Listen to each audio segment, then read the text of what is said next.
बहुत सारे कोर्सेज बेचने वाले हैं, कोई 50,000 ले रहा है, कोई लाख रुपए ले रहा है, कोई 30,000 रुपए, अगर 10,000 भी ले रहा है तो क्या वो शॉपिफाई का कोर्स इतना वर्दी है कि उसको 30-40,000 रुपए में लिया जाए और फिर उससे लाखों रुपए कमाए जा सकते हैं? 100%। मैं अगर आप अलाउ करें तो मैं 5 स्टेज का फॉर्मूला देता हूँ हमेशा अपने सुनने वाले बच्चों को। Stage number 1, always go with the free learning.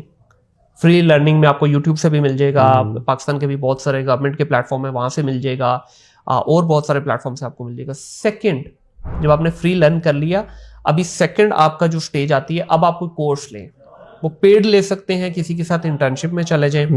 Third stage है, अब आप कम्युनिटी के अंदर इंगेज हो।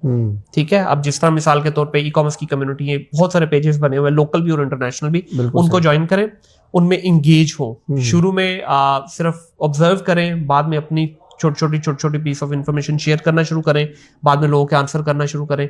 फोर्थ स्टेज, अब आपको सारा कुछ आ गया, फ्री से भी आ गया, पेड से भी आ गया, कम्युनिटी एंगेजमेंट से भी आ गया, अब आप रेडी हैं किसी के साथ प्रॉपर इंटर्नशिप करने के लिए। फिफ्थ स्टेज, अपने अब पहला प्रोजेक्ट अपना अपने मेंटोर जो जिनके साथ भी आपने इंटर्नशिप की है, उनके साथ आप शेडोइंग में एक प्रोजेक्ट करें। That's it. इन 5 स्टेजेस में से कोई एक स्टेज भी आप मिस करेंगे तो आप समझ लें कि आप अपने साथ ज्यादती करें।